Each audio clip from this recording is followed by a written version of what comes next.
저번 설교를 통해서 우리는 우리 신앙의 바른 초점과 방향을 위해서 하나님께 속한 백성의 가장 중요한 증표인 마음의 할례에 대해서 살펴보았고, 그리고 마음의 할례를 받은 자들의 특징에 대해서 알아보았죠.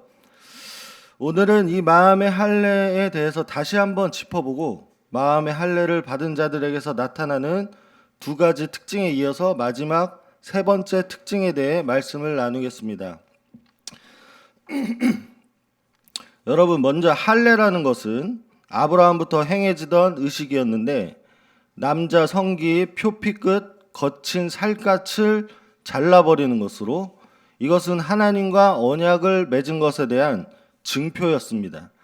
할례를 행한 믿음의 조상 아브라함과 그의 후손, 즉 이스라엘 백성들에게 하나님께서 나는 너희의 하나님이 되고 너희는 내 백성이 되리라, 이 언약을 바탕으로 주어진 의식이 바로 할례라는 것이에요.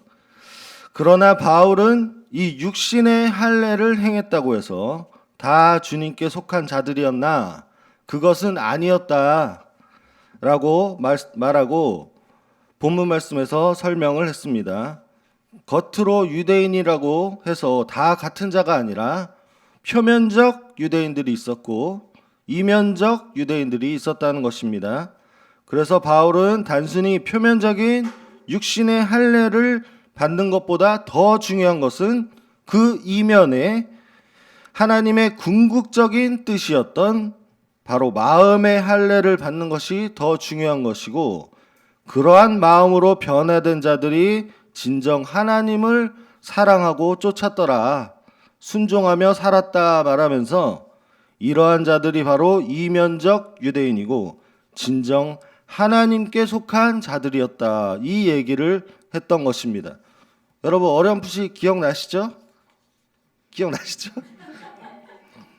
즉 자신의 죄를 회개하고 하나님께 나아오는 백성들에게 언약의 하나님께서 손수 그 마음을 변화시키는 은혜가 있었다는 것입니다.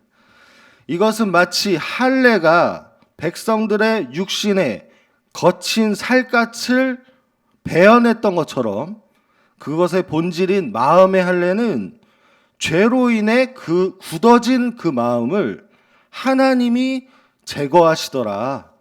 그래서 부드러운 마음으로 변화시켜서 하나님을 사랑하고 그분의 말씀에 순종하는 삶을 살 수 있도록 하는 하나님의 능력의 역사가 구약 시대에도 있었다는 것을 말합니다.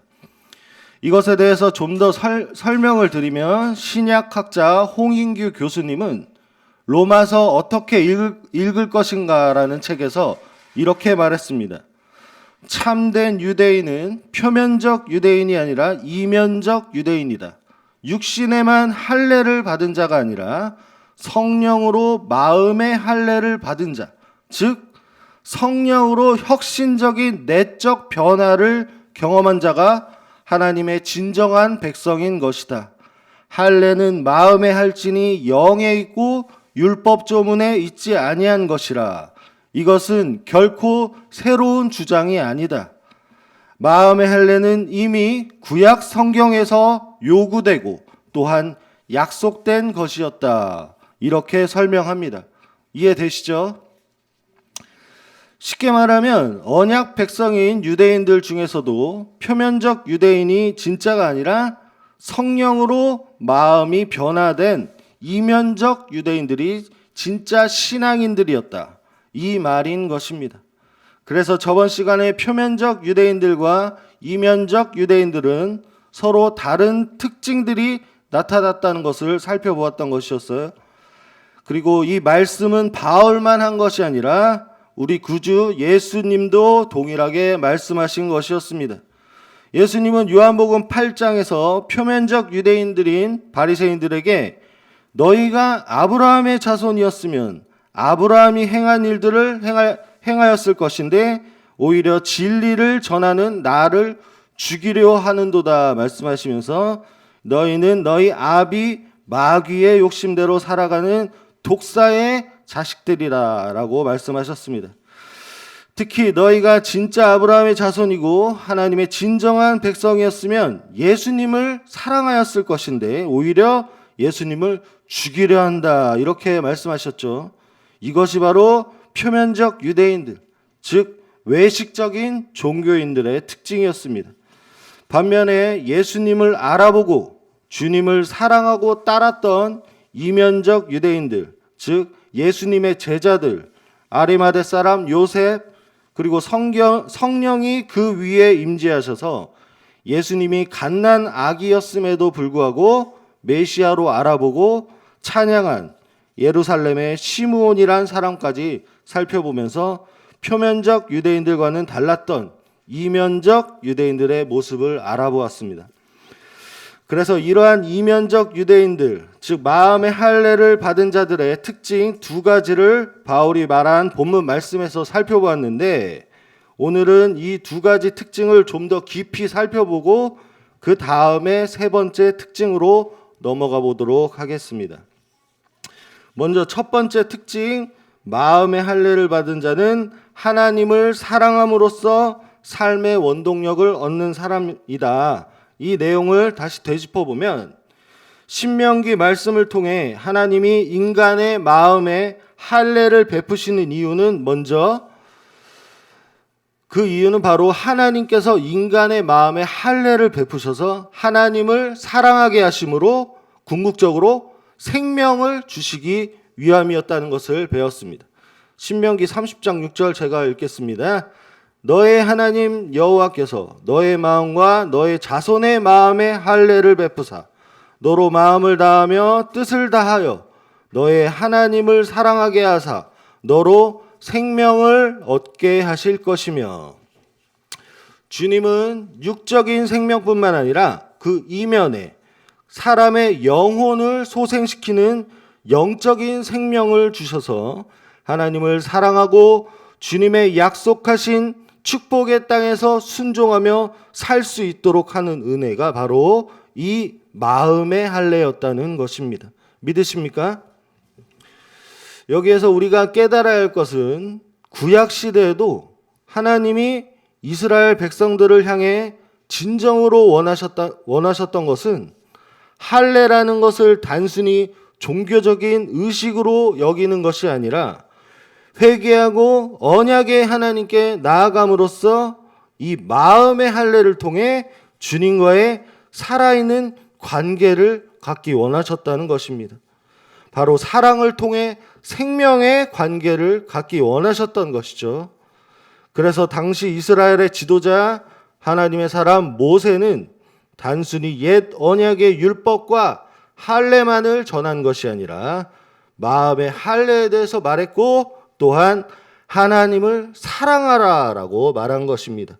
신명기 6장 2절로 5절 함께 읽겠습니다. 시작. 곧 너와 내 아들과 내 손자들이 평생에 내 하나님 여호와를 경외하며 내가 너희에게 명한 모든 규례와 명령을 지키게 하기 위한 것이며 또 내 나를 장구하게 하기 위한 것이라. 이스라엘아 듣고 삼가 그것을 행하라. 그리하면 내가 복을 받고 내 조상들의 하나님 여호와께서 내게 허락하신 같이 젖과 꿀이 흐르는 땅에서 내가 크게 번성하리라. 이스라엘아 들어라. 우리 하나님 여호와는 오직 유일한 여호와시니. 5절에 보면 너는 마음을 다하고 뜻을 다하고 힘을 다하여 내 하나님 여호와를 사랑하라. 이렇게 말씀하십니다. 아멘이십니까? 여러분, 하나님의 진정한 백성, 즉 이면적 유대인들은 하나님을 사랑함으로써 생명을 얻고 그 생명의 관계 가운데서 순종하며 살아갔다는 것입니다. 아브라함을 비롯해서 모세, 다윗, 바알에게 무릎 꿇지 않는 백성들, 그리고 죽기까지 주님의 메시지를 선포한 하나님의 선지자들 등 이러한 사람들이 바로 이 마음의 할례를 받은 진정한 하나님의 백성들인 것을 여러분 믿으시기 바랍니다. 그리고 이와 마찬가지로 우리도 새 언약의 성취자가 되시고 하나님의 생명과 사랑의 본체가 되시는 예수 그리스도를 사랑하고 섬겨야 할 줄로 여러분 믿으시길 주님의 이름으로 축원합니다. 두 번째 특징으로 마음의 할례를 받은 자는 외적인 조건을 내세우는 것이 아니라 실제적인 순종이 나타나는 사람이었습니다. 여기서 우리는 고르반 신앙이 표면적 유대인들의 특징인 것을 배웠고, 마음의 할례를 받은 자들은 초대 예루살렘 교회 성도들처럼 성령으로 새롭게 되어서 하나님께 대한 순종과 이웃에 대한 사랑이 나타난다는 것을 배웠습니다. 고르반 신앙이라는 것은 하나님을 섬긴다고 하면서 하나님의 말씀이 기준이 아니라 장로들의 전통, 즉 인간들이 정한 규칙을 쫓으며 살아가는 표면적 유대인들의 대표적인 신앙 행태였습니다. 고르반 선언, 즉 하나님께 이 제물이 바침이 되었다 선언하면서 막상 하나님의 계명인 부모에 대한 공경과 섬김의 의무를 저버리는 위선적인 신앙생활은 바로 예수님이 지적하는 것이었습니다. 이러한 것이 바로 주님이 독사의 자식들이라고 선언하신 사람들의 신앙 행태였다는 것이요. 즉 겉으로는 율법과 할례를 강조했지만 속으로는 자기 욕망과 탐심으로 가득했고, 이것을 종교적인 경건의 모양새로 포장했던 것이 바로 표면적 유대인들의 특징이었다는 것입니다. 예수님은 이러한 그들에게 이렇게 말씀하셨습니다. 마태복음 23장 27절로 28절 함께 읽겠습니다. 시작. 율법 학자들과 바리새파 사람들아, 위선자들아, 너희에게 화가 있다. 그들은 겉으로는 아름답게 보이지만 그 안에는 죽은 사람의 뼈와 온갖 더러운 것이 가득하다. 이와 같이 너희도 겉으로는 사람에게 의롭게 보이지만 속에는 위선과 불법이 가득하다. 이 말씀이 바로 예수님이 표면적 유대인들, 즉 종교적인 위선자들에 대해 하신 말씀입니다. 이러한 자들의 특징을 이제부터 더 깊이 살펴보면 이들의 가장 심각한 문제는 바로 자신의 죄를 깨닫지 못한다는 것이었습니다. 자신이 죄인인 것을 깨닫지도 못하고 또한 회개하지도 않았다는 것입니다. 23장 33절로 34절 함께 읽겠습니다. 시작. 뱀들아, 독사의 새끼들아, 너희가 어떻게 지옥의 심판을 피하겠느냐? 그러므로 내가 예언자들과 지혜 있는 자들과 율법 학자들을 너희에게 보낸다. 너희는 그 가운데서 더러는 죽이고 더러는 십자가에 못 박고 더러는 회당에서 채찍질하고 이 동네 저 동네로 뒤쫓으며 박해야 할 것이다. 그리고 37절로 38절도 이어서 읽어보겠습니다. 시작. 예루살렘아, 예루살렘아, 내가 보낸 예언자들을 죽이고 돌로 치는구나. 암탉이 병아리를 날개 아래 품듯이 내가 몇 번이나 내 자녀들을 모아 품으로 하였더냐. 그러나 너희는 원하지 않았다. 보아라, 너의 집은 버림을 받아서 황폐하게 될 것이다. 여러분, 이것이 바로 멸망받는 표면적 유대인들의 가장 큰 특징이라는 것입니다. 외적인 종교의식은 성실하게 행하면서도 막상 삶에서는 자신의 죄에 대한 애통함이나 회개가 없었다는 것이에요. 이것이 바로 입술로는 하나님을 섬긴다 말하면서 마음은 주님으로부터 멀었던 자들의 모습이었습니다. 그리고 이러한 자들이 하나님께서 회개하라고 또한 진리를 선포하라고 보내신 선지자들을 미워하고 핍박하고 잡아 죽이는 자들이었던 것입니다. 그래서 예수님은 이들에게 하나님을 믿는다 하는 독사의 자식들이라고 말씀하신 것입니다. 사랑하는 여러분, 우리는 이와 같은 멸망의 길로 가서는 안 된다는 것을 마음판에 새기시기 바랍니다. 우리가 단순히 교회에서 예배드리고 섬김과 봉사를 한다고 해서 그것이 전부라고 생각해서는 안 된다는 것이에요. 물론 이러한 것도 매우 중요한 것이지만 마찬가지로 중요한 것은 주일뿐만이 아니라 우리의 한 주 한 주 생활 가운데 주님을 섬기는 저와 여러분 되시길 예수 그리스도 이름으로 축원합니다. 그리고 삶 가운데 지은 죄들이 있다면 예수님의 십자가의 보혈을 의지하면서 회개함으로 나아가시길 축복합니다. 여러분, 말씀을 통해 나의 죄가 깨달아지는 것도 하나님의 크신 은혜인 것을 우리가 기억해야 하는 것이에요.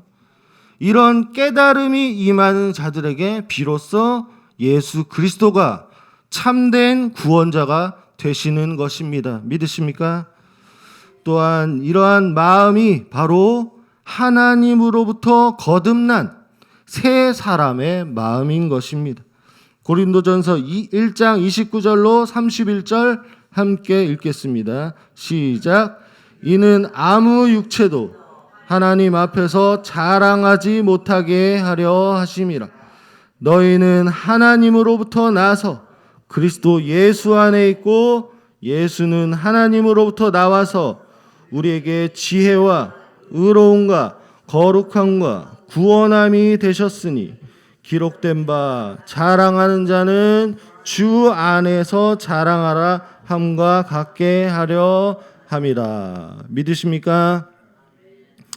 사랑하는 여러분, 내 연약함과 죄악을 주님 앞에 회개하고 우리에게 지혜와 의로움과 거룩함과 구원함이 되시는 오직 예수 그리스도만을 의지하며 살아가시길 축원합니다. 성령의 능력으로 참된 믿음의 삶, 순종의 삶을 살아가는 저와 여러분 되길 예수 그리스도의 이름으로 축복합니다. 이제 마지막으로 마음의 할례를 받은 자들의 세 번째 특징에 대해서 말씀을 나누겠습니다. 한번 따라해 보실까요? 마음의 할례를 받은 자는 마지막 날에 하나님께 칭찬받기를 바라며 삶을 사는 사람입니다. 마지막으로 바울은 마음의 할례를 받은 자에 대해 이렇게 정의를 내립니다. 2장 29절에 보면 할례는 마음에 할지니 그 칭찬이 사람에게서가 아니요 다만 하나님에게서니라. 이렇게 말해요. 마음의 할례를 받은 자는 하나님을 사랑하고 그분께 순종하는 마음으로 변화되었기 때문에 인정받고 칭찬받고 싶은 대상도 사람이 아니라 완전하신 하나님으로 바뀌었다는 뜻입니다. 이것이 바로 본문에서 바울이 말하는 마음의 할례를 받은 자, 즉 하나님께 속한 자의 마지막 특징입니다. 굉장히 중요한 말씀이죠. 칭찬받고 싶은 대상이 바뀌었다. 이 말은 바꿔 말하면 인생의 목표가 바뀌었다는 것입니다. 진정 거듭난 자들은 삶의 목적 자체가 바뀐다는 것입니다. 믿으십니까? 이것이 성령께서 마음을 새롭게 하신 자들에게 나타나는 중요한 특징이라는 것이에요. 물론 마음의 할례를 받아 그리스도를 섬기는 자들은 하나님께도 그리고 사람에게도 기쁨이 되고 칭찬을 받을 수 있습니다. 로마서 14장 18절에 보면 제가 읽겠습니다. 이로써 그리스도를 섬기는 자는 하나님을 기쁘시게 하며 사람에게도 칭찬을 받느니라. 이런 구절이 있어요. 하지만 가장 우선적으로 칭찬받고 싶은 대상은 바로 하나님이라는 것입니다. 그렇기 때문에 마음의 할례를 받은 사도 바울도 자신이 주님께 순종해서 복음을 전하는 궁극적인 이유에 대해 이렇게 고백했습니다. 데살로니가전서 2장 4절과 6절 함께 읽겠습니다. 시작. 오직 하나님께 옳게 여기심을 입어 복음을 위탁받았으니 우리와 이와 같이 말함은 사람을 기쁘게 하려 함이 아니요 우리 마음을 감찰하시는 하나님을 기쁘시게 하려 함이라. 또한 우리는 너희에게서든지 다른 이에게서든지 사람에게서는 영광을 구하지 아니하노라. 바울의 이 고백처럼 마음의 할례를 받은 자들은 사람에게서 영광을 구하지 않았습니다. 오직 그 마음을 감찰하시는 하나님을 기쁘시게 하는 것에 관심이 집중되어 있었다는 것입니다. 반면에 표면적 유대인들의 모습은 어땠습니까? 그들은 하나님의 칭찬을 바라기보다는 오히려 사람들의 칭찬에 목을 매는 자들이었습니다. 인생의 목적이 하나님의 기쁨이 되는 것이 아니라 사람에게 인정받고 높임받는 것이 바로 그들의 마음에 숨겨진 의도였던 것이었습니다. 예수님은 당시 서기관과 바리새인들을 이렇게 평가하셨습니다. 마태복음 23장 5절로 7절 함께 읽겠습니다. 시작. 그들이 하는 모든 일은 사람들에게 보이려고 하는 것이다. 그들은 경문곽을 크게 만들어서 차고 다니고 옷을 길게 늘어뜨린다. 크게 만들어서 이 자리에 회당에서는 높은 자리에 앉기를 좋아하며 장터에서 인사받기와 사람들에게 랍비라고 불리기를 좋아한다. 예수님이 말씀하신 이 구절을 보면 알 수 있듯이 종교적 위선자들의 삶의 목적은 하나님의 영광이 아니라 자신의 영광과 사람들의 인정이었던 것입니다. 신약학자 양용희 교수님은 이렇게 말합니다. 5절로 7절에서 서기관과 바리새인들의 행동의 문제점들이 지적된다. 그들의 문제점은 자신들의 모든 행위를 사람들에게 보이려고 하는 위선과 잔치와 회당에서 높은 자리에 앉기 좋아하는 경향과 사람들에게 존경받기를 좋아하는 경향이다. 예수는 서기관들과 바리새인들의 위선을 이미 지적하셨고 제자들에게는 그것을 주의하도록 권면하셨다. 남들 앞에서 자신을 높이는 것과 남들에게 높임을 받는 것은 위선의 목표인데 예수는 이러한 경향의 위험에 대해서도 이미 언급하셨다. 이렇게 말합니다. 표면적 유대인들, 즉 마음의 변화를 받은 적이 없었던 자들은 자신들의 행위를 사람들에게 보이려고 하는 특징이 있었다는 것입니다. 그리고 높은 자리에 앉기를 좋아하고 사람들에게 높임받기를 원했다는 것이죠. 이것이 바로 그들의 위선의 목표였습니다. 마음의 중심에 하나님께 칭찬받기를 바라는 마음은 전혀 없었다는 것입니다. 양용희 교수님이 마지막 설명한 문장에 예수님이 이러한 경향의 위험성에 대해서 이미 언급하셨다고 했는데 그 해당 구절이 바로 마태복음 18장 1절로 4절이에요. 함께 읽어보겠습니다. 시작. 그때 제자들이 예수께 다가와서 물었다. 하늘나라에서는 누가 가장 큰 사람입니까? 예수께서 어린이 하나를 곁으로 불러서 그들 가운데 세우시고 말씀하셨다. 내가 진정으로 너희에게 말한다. 너희가 돌이켜서 어린이들과 같이 되지 않으면 절대로 하늘나라에 들어가지 못할 것이다. 그러므로 누구든지 이 어린이와 같이 자기를 낮추는 사람이 하늘나라에서는 가장 큰 사람입니다. 아멘이십니까? 이 구절이 바로 양용희 교수님이 말하는 사람에게 높임받기를 바라는 위선적인 신앙의 위험성에 대해 예수님이 언급하신 내용이었던 것입니다. 결론이 무엇입니까? 결국 천국에 들어가지 못한다는 것입니다. 천국에는 그런 자들의 자리는 없다는 것이에요. 오히려 어린아이와 같이 자기를 낮추는 사람이 하늘나라에서는 큰 사람이다. 이것이 진리가 되시는 예수님의 가르침인 것입니다. 믿으십니까? 이처럼 우리가 나아가야 할 신앙의 올바른 방향은 사람의 칭찬을 바라는 것이 아니라 궁극적으로 하나님께 칭찬받고 주님께 영광 돌리는 삶인 것을 여러분 믿으시기 바랍니다.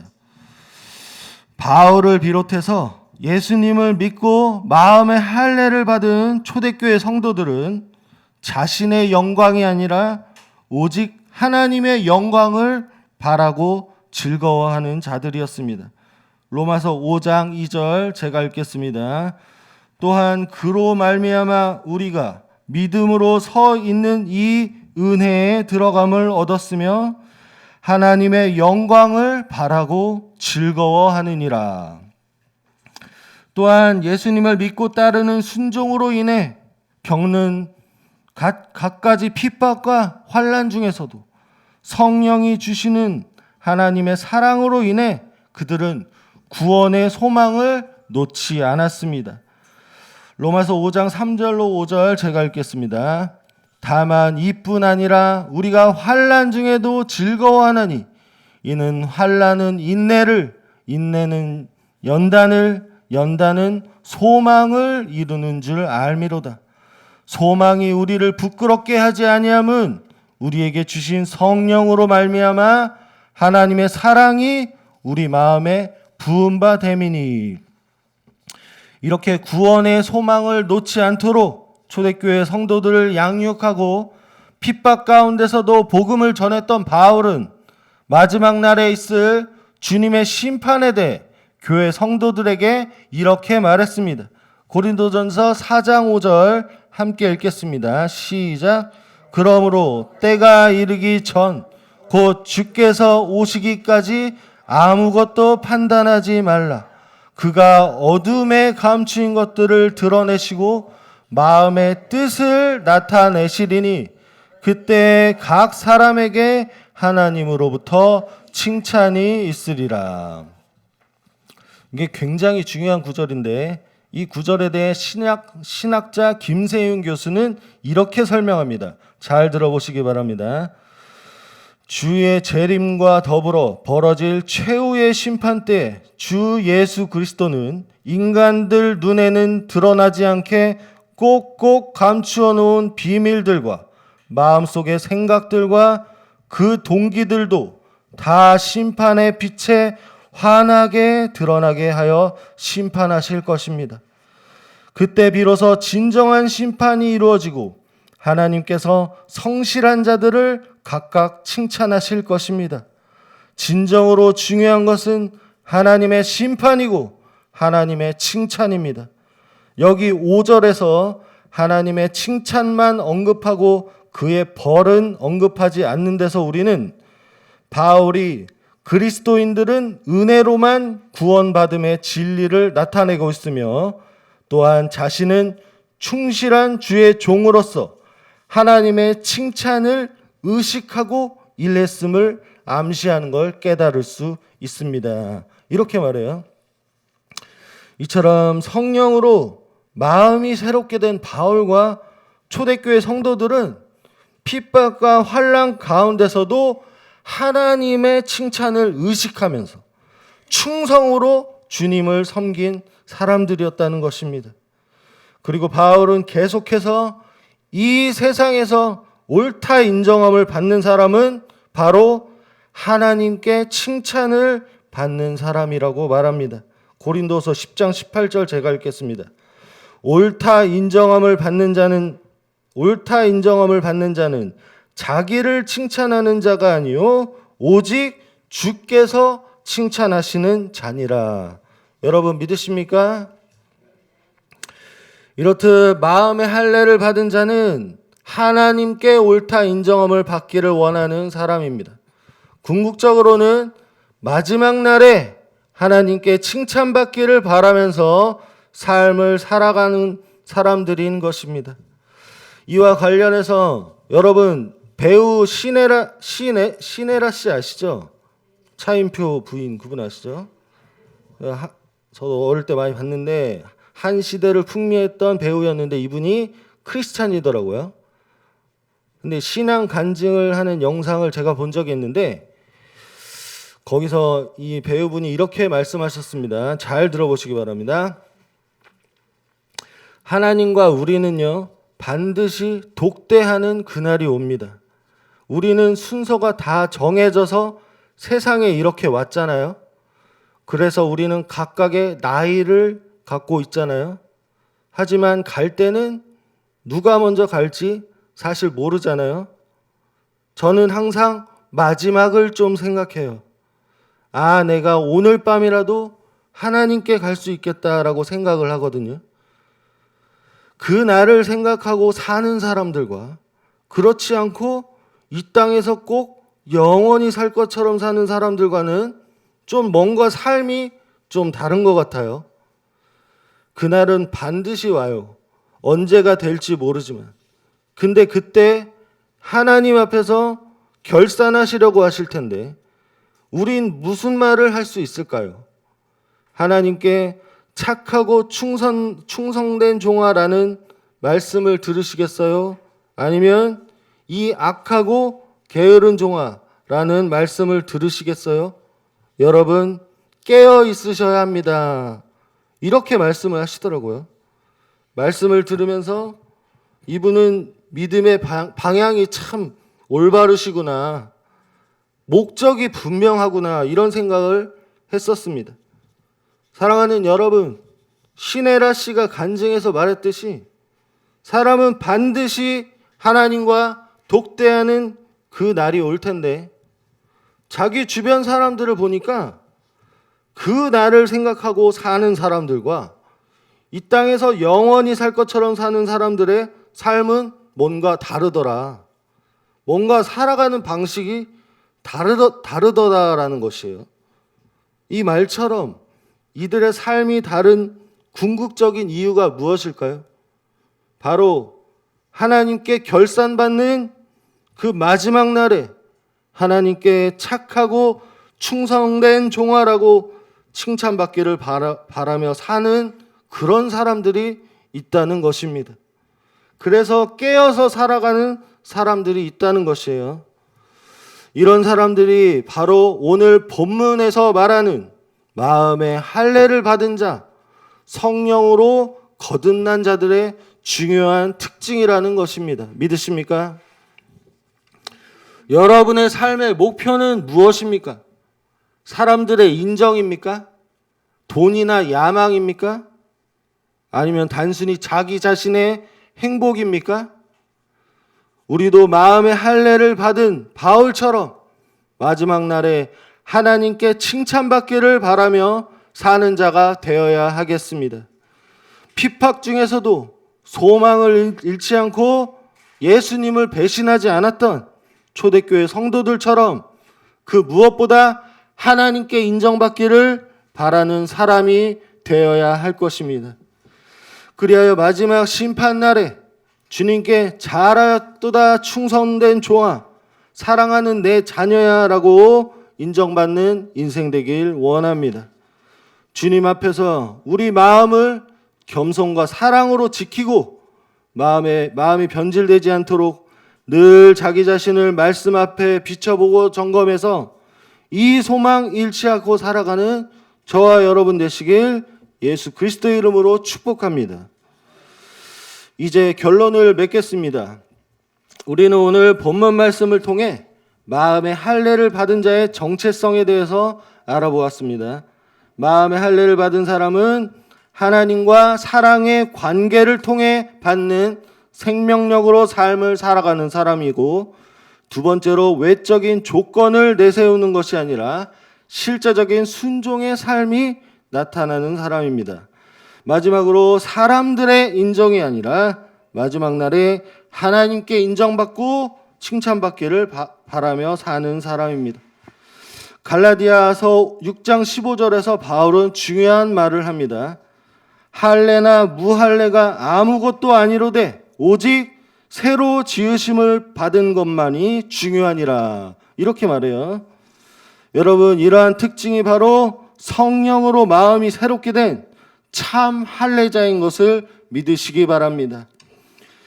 하나님은 이 일을 가능케 하기 위해 그분의 하나뿐인 독생자 예수 그리스도를 이 땅 가운데 보내셨습니다. 이 땅의 사람들이 마음으로부터 하나님을 사랑하고 예수님과 끊임없이 교제하며 성령의 능력으로 순종의 삶을 살 수 있게 하는 것.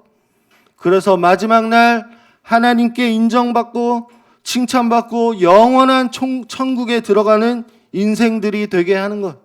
여러분, 이것은 바로 하나님의 꿈이었습니다. 사랑하는 여러분, 오늘 이 자리에 모인 우리 각 사람이 이 하나님의 꿈이 이루어지는 자들 되시길 축원합니다. 마음의 변화를 받은 참 할례자로서 승리하는 인생 되기를 예수 그리스도의 이름으로 축복합니다. 이 시간 들은 말씀 기억하면서 기도하실 텐데요. 이 시간 기도하실 때 주님께로부터 멀어진 제 마음을 회개합니다. 내 마음을 주님의 은혜로 다시 새롭게 하여 주시옵소서. 기도하면서 주님께 나아가겠습니다. 기도하시겠습니다. 주님, 이 시간 이곳 가운데 역사하여 주시옵소서. 각 사람의 마음 가운데 성령의 능력으로 임하여 주시옵소서. 주님을 사랑하는 그 마음이 다시금 회복되게 하여 주시옵소서. 그리하여 생명의 충만함으로 살아갈 수 있도록 주님 역사하여 주시옵소서. 지옥에 떨어지는 종교적인 외식자가 아니라 주님을 사랑함으로 순종의 삶을 살 수 있도록 하는 은혜를 이 시간 베풀어 주시옵소서. 주님 앞에 서는 그날을 기억하면서 살아갈 수 있도록 역사하여 주시옵소서. 마지막 날 하나님께 칭찬받기를 바라며 사는 우리 한 사람 한 사람 될 수 있도록 이 시간 강력하게 역사하여 주시옵소서. 주님 긍휼을 구합니다. 주님 은혜를 구합니다.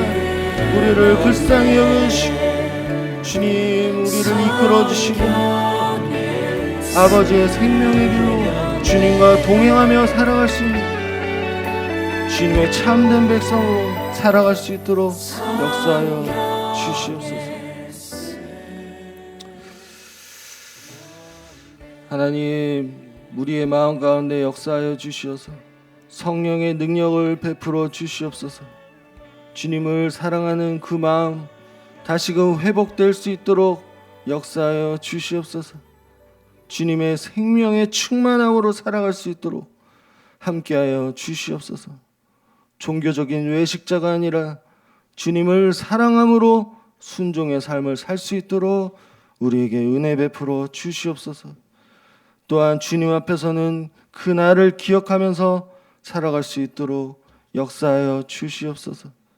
마지막 날 하나님께 칭찬바라며 사는 우리 예수생명교회 성도 한 사람 한 사람 될 수 있도록 이 시간 강력히 역사하여 주시옵소서.